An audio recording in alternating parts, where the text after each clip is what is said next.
Good to see you all, including some, see a few students from American University who may have seen bits of this in some of our classes. I teach at American University. We have a game lab there that focuses on games and social issues. And I also have a class that I've been piloting called Playful Cities, that this talk in some ways draws on. I think that for me, I'm really excited about a new possibility for games. In fact, I think one of the most provocative frontiers for games is cities. And I say cities and not AR. I say cities and not location-based games. I think there's a big difference. I think not all location-based games are about cities. I'm interested in cities as the topic, and I'm interested in games that can strengthen neighborhoods and communities and bring people together.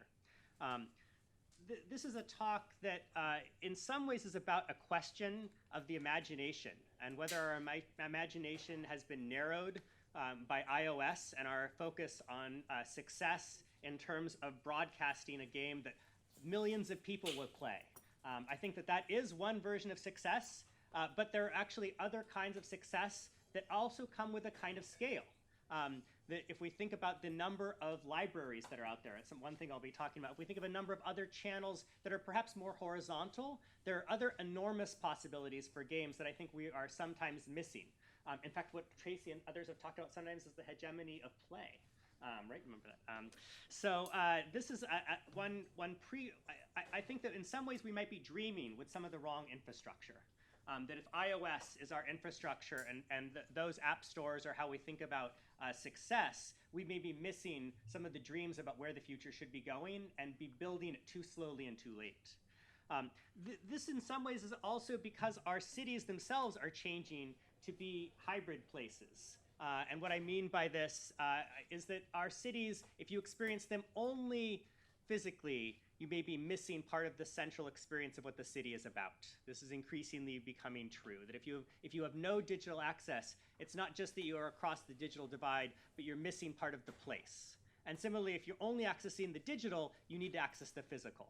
This is only going to become more true. What do I mean by maker games? I'm using this in some ways to draw on the maker movement. And I think about this partly in terms of fabrication. So these are games where the design process might involve making something physical as part of the process. This is also a little bit of a preview. I have a book coming out at the end of the year or January about real world games and how games can make places stronger and build communities.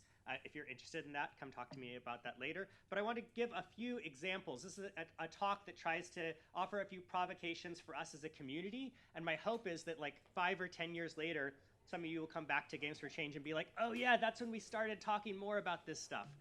What do I mean? Well, I don't mean just apps and devices. This is a lot of what we talk about. I would argue we should only give ourselves half credit if all we're doing is thinking about apps. I think our apps are only a piece of the solution. But what's the alternative? Well, of course, actually, there are some long-standing examples that if you study games that are pretty exciting, that do get a lot of play, pardon the pun, like this, a skyscraper in Philly, which was in this game design project is in the Guinness Book of World Records for some of the largest games played on a skyscraper. First, there was Pong, and then there was Tetris, a 29-story LED array.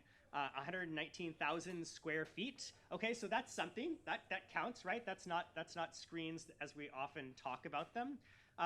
But I think that what we're doing here is we're bringing game culture to the city. We're using the city kind of as a game board. And I think that sounds cool, but that also isn't the same as connecting to communities and connecting to place.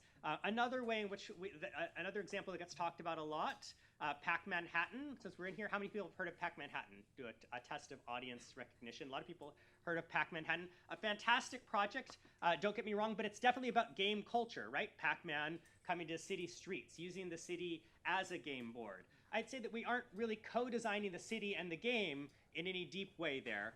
We're experimenting with game culture on city streets. And that's not a critique of the project. I think it's great for what it is. I just think that we have to keep broadening our imagination.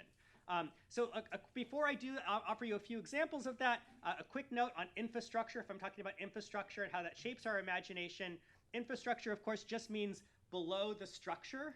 And I would argue that there are structures upon structures in cities. In fact, those of us that love cities often love the layers that we get in cities.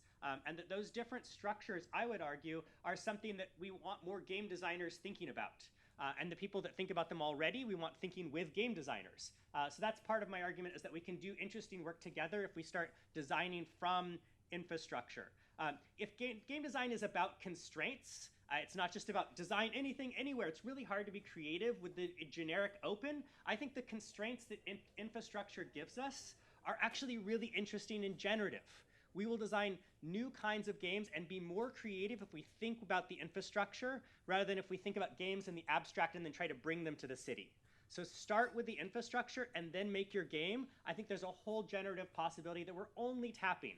Most of Games for Change does not start with the infrastructure of cities as its point of departure for creativity. And I think there's really deep possibilities there. So of course, there are lots of examples of cities starting to do digital things. Anyone ID this? Chicago, right? Crown Fountain, a really great, fantastic project. 2004, I'm actually not sure how to say the designer's name, Jaume Plensa, is that right? Anyone know? But anyone have a guess at the cost?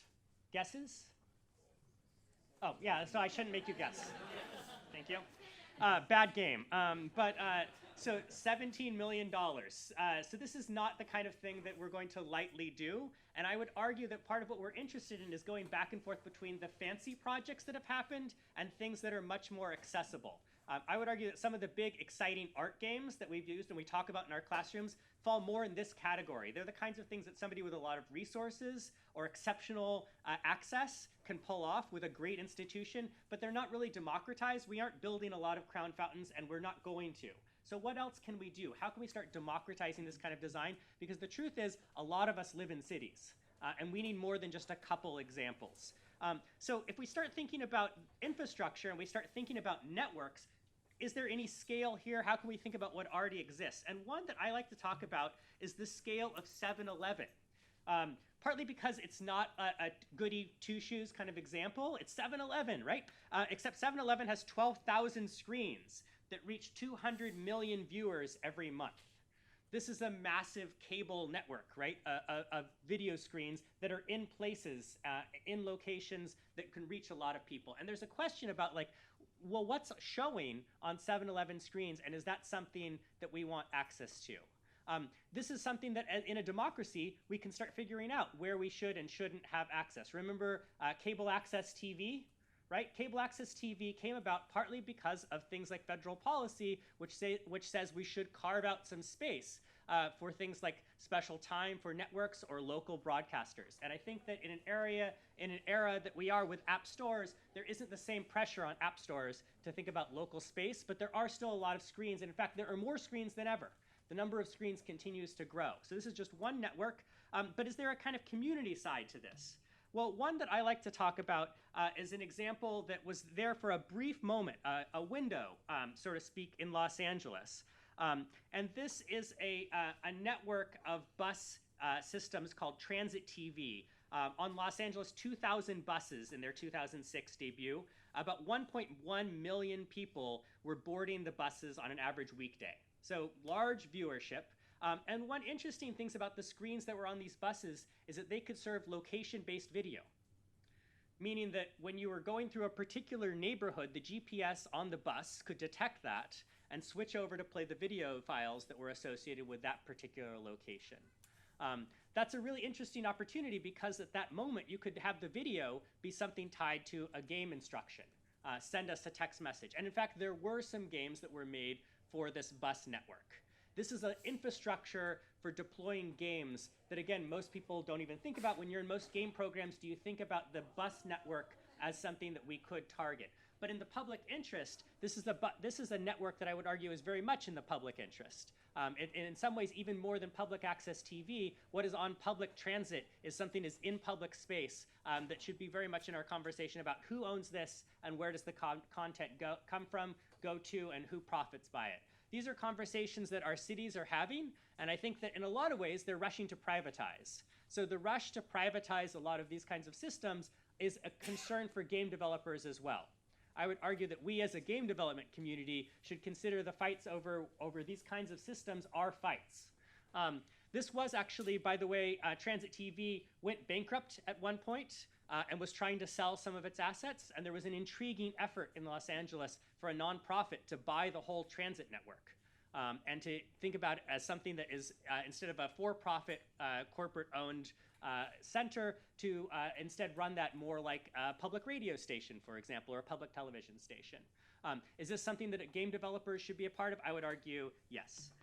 But there are also very small-scale efforts. Here's a truck. This is actually a truck that we have at my university, American University. We just recently got a grant to buy this. It's a food truck that we've outfitted. We call it our humanities truck. And it has a screen on the outside. This is a picture of it at Adams Morgan Day. So you can think of this as a pop-up screen in the sense that the truck rolls in, especially when there are crowds of people rolling by. So I think the ideal moment for this is when there are thousands of people already streaming. So instead of this having to be a captive audience where we know we have the cable channel, instead we bring the screen to where there are lots of people in physical space. A whole different way of thinking about how do we position the screen in front of all the people. And I can tell you that when we watched people going by, they were really intrigued by this, both the truck and what it seemed to symbolize. It has a map of DC. The other side is a much more detailed map. And then inside the truck, we have an art and exhibition space, including generators with batteries, so we can have screens up. We could have games going on the inside. We actually use the outside, though, to launch games. I also included some pictures of the stage there to the left, because we were also using the stage to launch games. So between music acts that would come up on the stage at Adams Morgan Day, we'd have an announcement. If you want to enter the raffle, we had a raffle going on. Text this number, and you'll be entered. When they texted, they also got back a historic photograph of something from the local neighborhood, of what the neighborhood used to look like, and a challenge to continue and play more. So super lightweight, no apps required. We know that when we ask people, oh, just go download our app, 90% of people say no, thank you. If you send a text message, the barrier to entry is much lower. So again, if we're thinking about infrastructure, what are good infrastructures? I would argue that our SMS infrastructure is really robust and really good. And we should be using it a lot more. A lot more games for SMS and MMS, that's the multimedia side of things, are still incredibly relevant. It is very tempting to go straight into the app arena, but there's a lot more places we should be looking. Another place that I think we should be looking a lot more that has a kind of infrastructure is the neighborhood library. So libraries are at a kind of massive scale. We so often hear talk about scale in terms of big national scale. Well, libraries are weird because they are big and national, but they're also local. In fact, quite often the only civic institution that is in a neighborhood is the neighborhood library. That is the civic institution that is serving the public good in the community. Worldwide, there are something around 300,000 public libraries. That's right, like 300. That's a massive number of institutions. If we could reach anywhere a fraction of that number of institutions, we'd be having pretty massive reach. In the United States, there are about 17,000 libraries, which, by a note of comparison, there are only about 14,000 McDonald's or 11,000 Starbucks. So when they say there's a Starbucks on every corner, there are actually more libraries on every corner than there are a Starbucks on every corner. And that's hard to wrap our heads around. We think, oh, it'd be so exciting. What if I was in every Starbucks? Those of us that are interested in the civic space should be much more excited, but what if I was in every library? And I think that the possibilities with libraries are exciting, partly because there are already places of translation between fan culture and public engagement and deeper dives into local issues. And that's true as well on things like Harry Potter and pivots into literacy and Pokemon Go. So I did some research on Pokemon Go, quick plug for that. We have a white paper out on this from last year. We looked at how a number of cities were remixing and repurposing Pokemon Go to turn it into their own local use, from things like San Jose, using it to pull people into open streets events and draw 20,000 plus fans to an event, to an effort in Philadelphia with their libraries. So this is an example of what they did in their libraries. Who has heard of a Poke Crawl? A couple people have heard of the Poke Crawl. Excellent. It doesn't necessarily involve drinking, although that's not a bad way to do it. The libraries, that wasn't their version of things. But the Poke Crawl, Philly has 54 branch libraries.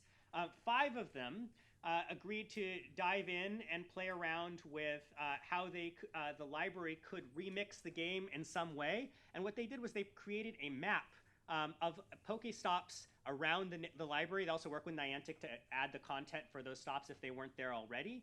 But they, in some ways, are offering a structured linear experience, a way of organizing that content, which otherwise is just go to wherever you want. Pokemon players, fantastic, go do what you want. Here, they are turning it into a sequence. And the structure of a tour, if we think about tours as kind of a genre, tours are linear. They move through space, one thing after the other. That's a little how story works, right? And I think that we might argue that the tour structure took the stops from Pokemon and turns it into a way of telling stories about what does the neighborhood mean. On the right, you can see murals. Philly is sometimes talked about as the city of murals, and each neighborhood that created these talked about what their neighborhood meant. And players would go to different neighborhoods, find out what that neighborhood meant by grabbing these flyers, these print flyers, and engaging with activities. So libraries can do this kind of work. When I interviewed librarians, the thing they said is we have like almost no resources. If somebody just gave us a grant, we could do so much. And I said, well, what do you mean a grant? Like, what are you talking about? Like $50. I was like, what? Are you kidding me? They're like, we have like no money for anything. We'd be so excited. People, I think we could reach massive scale in libraries by offering $100 grants. $200 grants, a $500 grant would like blow people's minds in some places. I'm only exaggerating a little bit here, but just to say that often these infrastructures are incredibly under-resourced. At the same time that we're actually reinvesting. So Philadelphia just recently announced that they're putting $500 million into retrofitting their neighborhood parks, libraries, and community centers. But most of it's going to go into the built environment. We're going to retrofit buildings. How much of it is going to go into the digital side of our places? And I think that these are questions that cities are just starting to grapple with. I would argue that for a tiny investment, we have a lot to gain, given how excited people are about the digital and the physical possibly coming together. Show a couple other intersections, including with the maker movement. Of course, it's very exciting, although a sad note around the maker movement. I'm going to jump ahead just to, in the interest of time. Oh, here's the slide I wanted to show. A sad note, Make Magazine shutting down. But I think there is some possible good news for those of you that are following the space. I think that the education side is doing well, and I predict that it will come back. The Raspberry Pi and Arduinos are a really interesting way for the physical and digital to start coming together. In some of my classes, we've had students use Raspberry Pis to start tying into the Internet of Things. So your Raspberry Pi can start controlling the lights. Use that as state feedback for your game. Can lights in the physical environment be something that the game signals? We can also use them to do things like read your Metro card. Not all personal information, but just the number on it to recognize the card and differentiate individuals. Or even crazy things, that I have one over here if anyone wants to see, like smart nails. You can buy a smart nail that can be read, you get it close to the reader, and then players can put on fun things for the game, or necklaces, or wristbands. There's all sorts of ways the physical environment can tie into the digital. These can and should start popping at places like farmers markets, public squares. They're very cheap, and there are all sorts of fun ways of causing social mixing in the physical environment. Raspberry Pis, which are an incredibly popular thing, we have seen so many of them worldwide, more than 19 million Raspberry Pis worldwide, so often sold for about $50. Is still smaller than Scratch, a kid-friendly programming language that has 46 million projects. But the cool thing is they're kind of coming together. Raspberry Pis now come with Scratch. And increasingly, Scratch supports tying into the Internet of Things, so that the Scratch language can look for when there's motion detected with like motion sensing, or when somebody has pushed a button. So Scratch can start to tie into the physical world as well, and this is the future of some of where Raspberry Pis can go, rather than being little small boxes that we just use to program small screens. I think there's a lot of really interesting possibilities. We've experimented with some of these. A design collaborative I'm part of in Los Angeles, in Leimert Park, has been looking at how we can take Raspberry Pis and embed them in what we call urban furniture. Other people have referred to this as well. But these are things that are part of the built environment but tie into the digital. So there's a bench prototype. A group came up with this of USC students and then worked with the community to advance the project further. The Beats Bench. You can program different beats with it, get together with a collaborator, each of you put in a few different beats, and then tie into the internet to go pick up your beat later online. So benches can be musical, but they can also be digital. What about all those newspaper boxes that are around? Can we do something with those as objects? And of course, payphones, of which they may seem like there are very few. New York City has been systematically swapping them over. But in DC, for example, you go to certain neighborhoods and you can see tons of them if they're near immigrant communities who are using international calling cards. There actually are still lots of payphones in interesting places. These are kinds of infrastructure where Raspberry Pis can be embedded inside and accomplish kind of the performance and public visibility of public space, but also tie into the digital. So what I wanted to mention one last infrastructure, which is just that we think about calling centers as these things filled with people, but as much as cars are becoming self-driving and not involving people in the same way, call centers are also switching over. Twilio is a really fascinating company to watch. If you've been looking for how cloud-based telephony is working, this is something that all the call centers, when you call United Airlines, they do not have a room with that many people all sitting in it. They can parse it out using the cloud, much like the Amazon Web Services, to different places. We've been using this for game design, and I think it's something that it's a great platform that can reach a lot of people and can tie back to physical streets, so people can be involved in conversational games. We've prototyped a few of these games, and I'm glad to talk about that as well afterward. In closing, though, I wanted to say that just keep in mind there are so many different infrastructures that we can discover. Infrastructures of communication, infrastructures of transportation, infrastructures of screens. They often intersect, and often it's the intersections between them where games can do really interesting work in helping stories to migrate from one system and one ecosystem to another, to tell community stories, to connect neighbors to each other, to build social connections, to deepen our sense of place. There are a lot of really interesting outcomes, and I might argue some of the most interesting ones are not educating the players, not changing the players, but even trying to change the place, shifting from the individual level to the group level. Can we improve the quality of our places? So that's a little just about infrastructure, and I think we're out of time for questions, but I'm glad to go outside and talk more about them as well. All right, thanks.